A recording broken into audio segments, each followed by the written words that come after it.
Hey guys, so today we're taking a look at the Mercedes AMG GLE 43.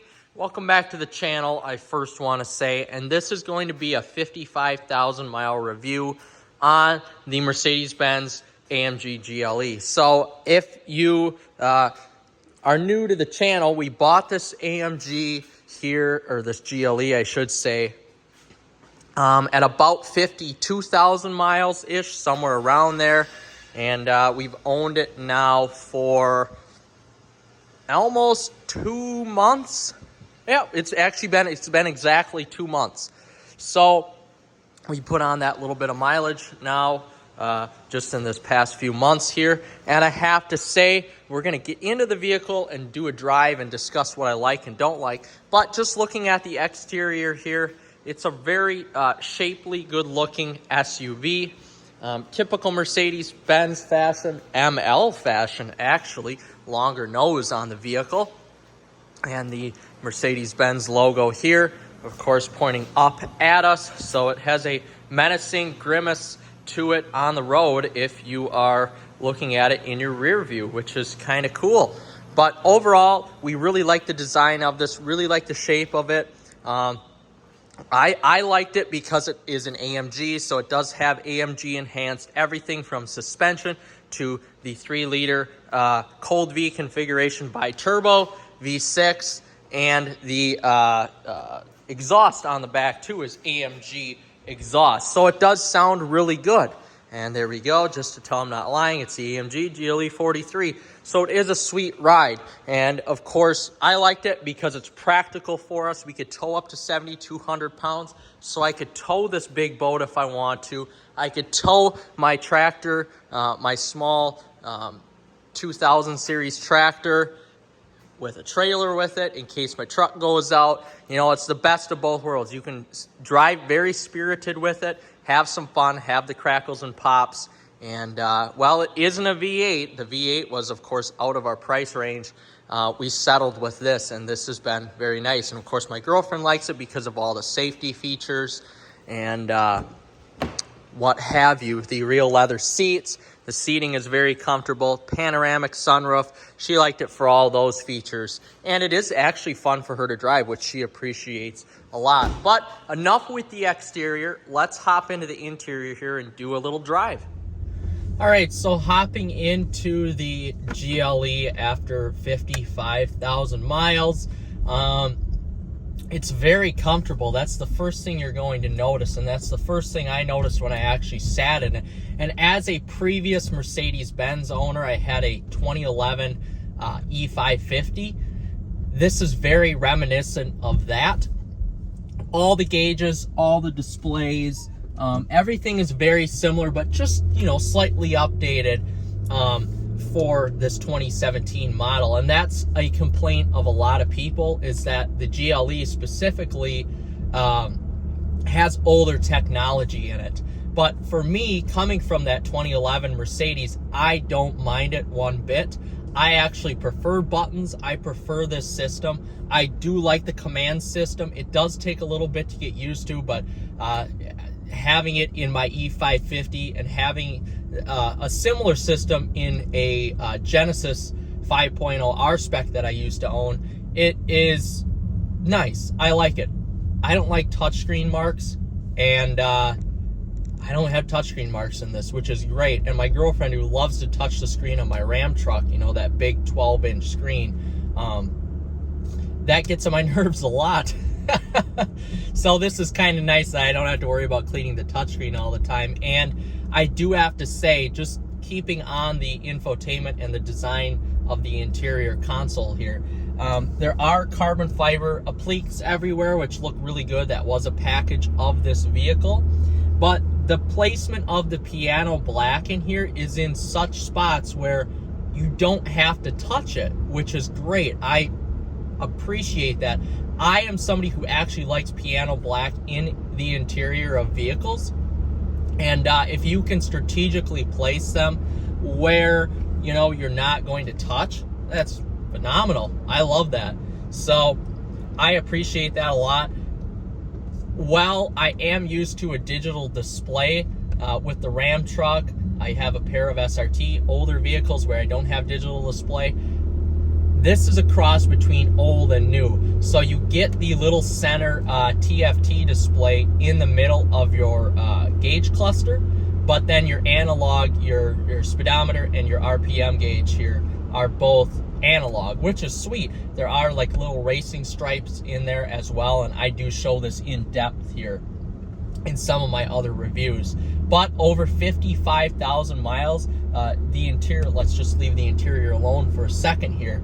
It's been flawless. This machine has been flawless, and there is a reason why I decided to go with this. And ultimately, our first choice for a vehicle for her was a Durango RT Tow and Go or a Jeep Grand Cherokee L with the 5.7 liter Hemi V8, because I'm a Chrysler guy. I love their products. I own 3 vehicles myself, and my parents own 2 of them. So with that being said, I have owned Mercedes in the past, and that's about the only other brand I would go to, because I actually respect Mercedes. I'm not a fan of Audi, I'm not a fan of BMW. I respect Mercedes for the product that they build, and interestingly enough, this was made in America. This was assembled in America. This has more American parts in it than my Challenger, my Ram, or my 300, or the Durango for that matter. So with that being said, I respect the product and I respect their vision as a brand and what they have to offer to individuals like us. So we couldn't afford the Durango or the Jeep Grand Cherokee L simply because $40,000 to $45,000 just to get into one with, decently low miles was just too much. With the interest rates the way they are, they're just too expensive. So with that being said, we found this for under 30,000 miles or $30,000. I believe it was 28 grand. And it had 51,000 miles on it. And I did a lot of research. I always have done research when I'm going to buy a foreign car brand, just like the Genesis. This is one of the first years of this AMG enhanced 3-liter bi-turbo, and it is a cold V configuration, meaning better reliability on paper. So it's not a hot V. It's not in the engine bay per se. So actually, I am going to shift it into Sport Plus here, and then we'll retouch on the reliability here. But just listen here. I will shut up.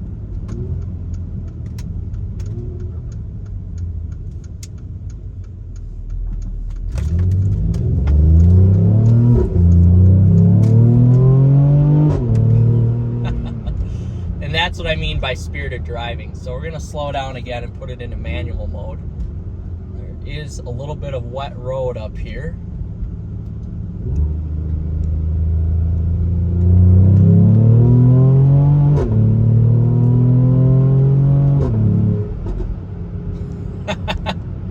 That is so much fun. So touching back on engine reliability and engine characteristics here.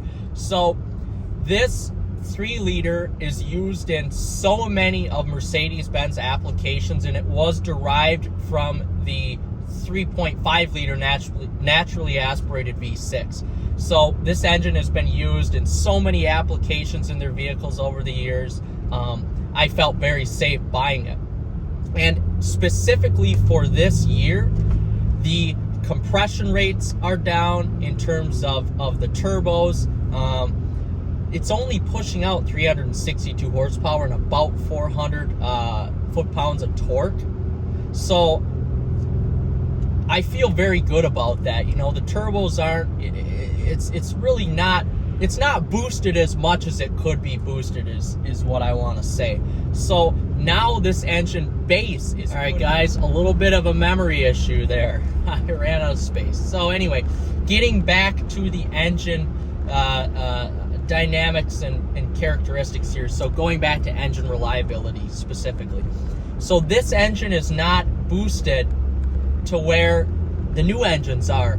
At 362 horsepower, about 390, 400 foot-pound torque, or pound-feet torque, excuse me. So now, just in the base 400 or 450 class for a Mercedes-Benz product, this engine is now putting out 385 horsepower as standard, just about around there, give or take.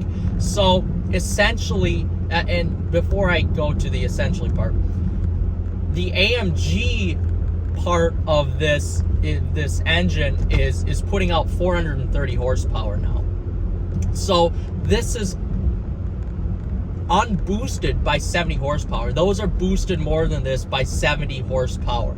So this engine is really a tuner's paradise. And for me, I don't tune vehicles. I'm certainly not going to tune this Mercedes-Benz. A, it's not worth it. And B, why would I do that when I could just go out and buy a GLE 63 if I really wanted to have something with more horsepower? But overall, I felt like if this engine has been derived from a 3.5 liter V6, which they used in the past, naturally aspirated, and now this engine is already 1 model year old in 2017, and they are continuing to boost and use this engine to produce more horsepower, then I feel like it is so reliable, since they've been using it now they're still putting it in their 2025 models for 9 years, that if Mercedes-Benz has been using an engine for 9 years without any major revisions, I feel like it's fair to say that it's been reliable for them. I feel like it's been reliable for them, and I feel like it will be reliable for us. And, you know, sitting at 55,000 miles right now with nothing wrong, I feel pretty confident that it will continue that way up to 75 or 100,000 miles, whatever. So one thing I do have to say is, even though it's a cold V, out of all the boosted 6s I've drove, this has the least amount of turbo lag. As long as you hang it in 2,000 to 2,500 RPMs, you can go. You can go whatever gear you're in, you could put it down and you can go. And for us, 0 to 60 on this car is about 5.2 seconds. That's more than fast enough for us, especially my girlfriend who drives this car 80% of the time. So I feel like it's more than applicable for us, especially with the towing power and whatnot. You know, this car is essentially a compromise. It's a compromise for a family who needs a fun car, but needs to haul their family in and haul their stuff if you don't have a truck. Now, for us, it was a little different, but for the majority of the people buying this car brand new at $82,000, this is a compromising car. So it does a hell of a job at compromising too, I do have to say. You get the sporty accents, you get the AMG sports steering wheel with the flat bottom and the big 10 and 2 notches, and you get that AMG engine with the exhaust and the crackles and pops like you guys heard. I think it's really phenomenal. And at the end of the video, you'll see the 4MATIC system in work. At work this morning when I was driving to work, the roads were ice covered and whatnot. So you'll see that in its fashion, and I have to say it does a hell of a great job. So at 55,000 miles, the only thing I have to worry about is the air suspension, and I haven't even talked about that yet. I did have the air suspension in my E550. I didn't use it very much. That was an older vehicle, so I didn't want to. Of course, I have it in my Ram truck, and it does give me some problems in the wintertime during cooler temperatures, but this system in this Mercedes-Benz has not. And if we can get it to last 100,000 miles, and that's something when we were going to buy the car that we knew we were getting into, is okay, the air suspension is expensive. Before I bought my E550, the previous owner replaced the air suspension, and it cost $4,000. So that's extremely expensive. So if we can get it to last for, I don't know, 100,000 miles, then we're doing pretty dang good. I have to say, I'm impressed with it. The one thing though that's oh, there we go. Better not tell Alexa about that one. So this does have a 360 camera. Why I didn't use it there, I don't know. But nice little blooper reel, huh? So anyway, the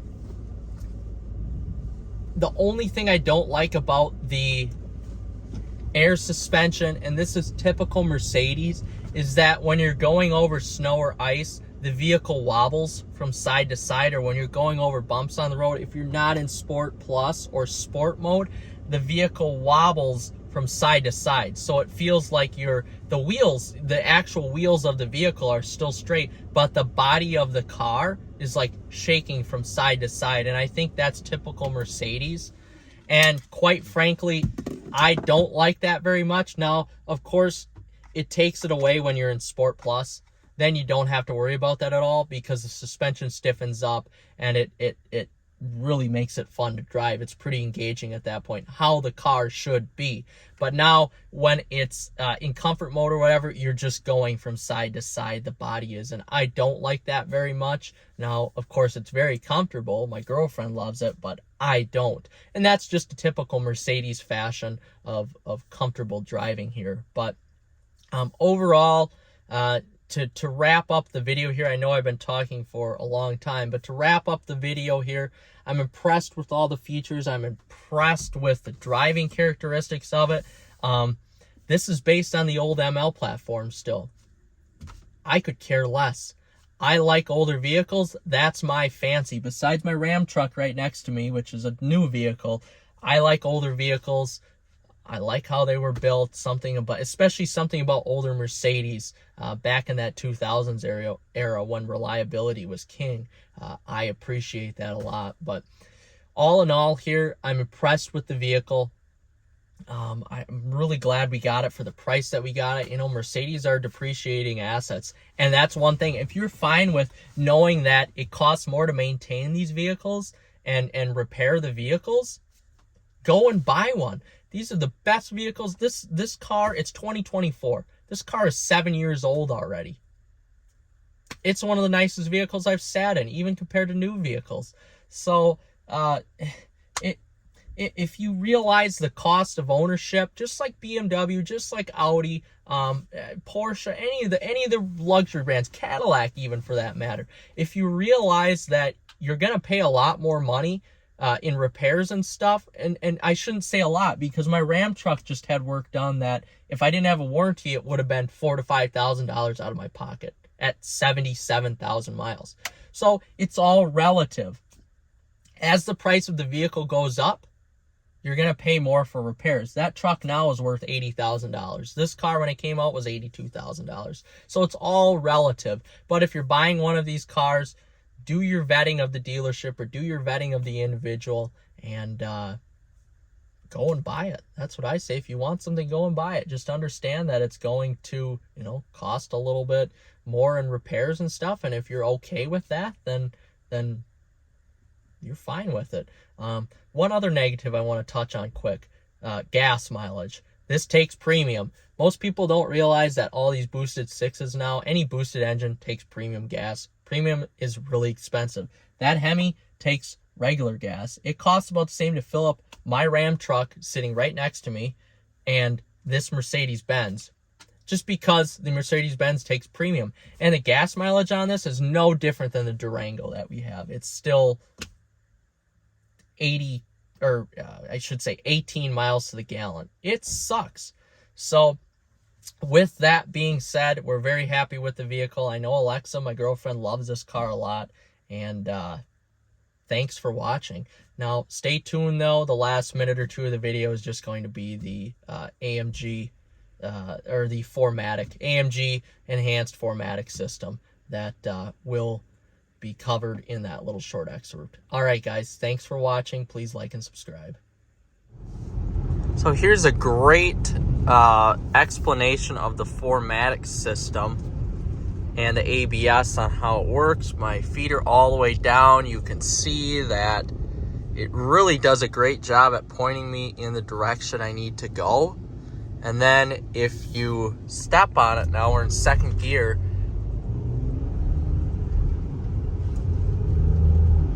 it really puts down the power and brakes well with these General G-Max tires on it. Now, these aren't the greatest tires, but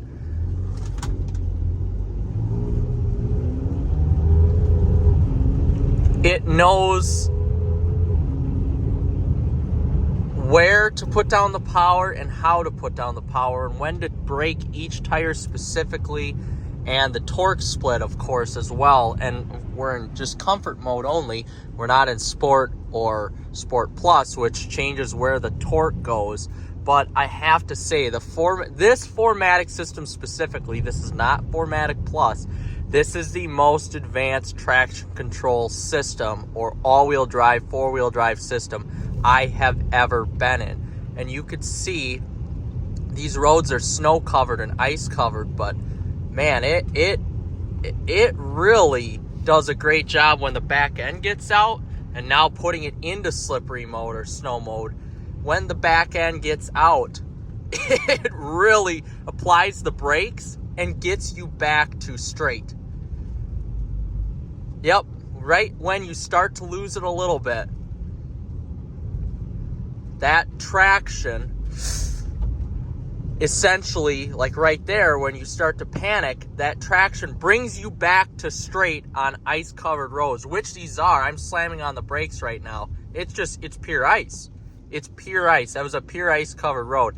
So the little bit of panic that happened to me back there, this 4MATIC system applied the brakes and the torque where needed to get me back to straight. I mean, that's excellent. I can't stress enough how good and how safe the Mercedes-Benz 4MATIC system is. It's pretty great.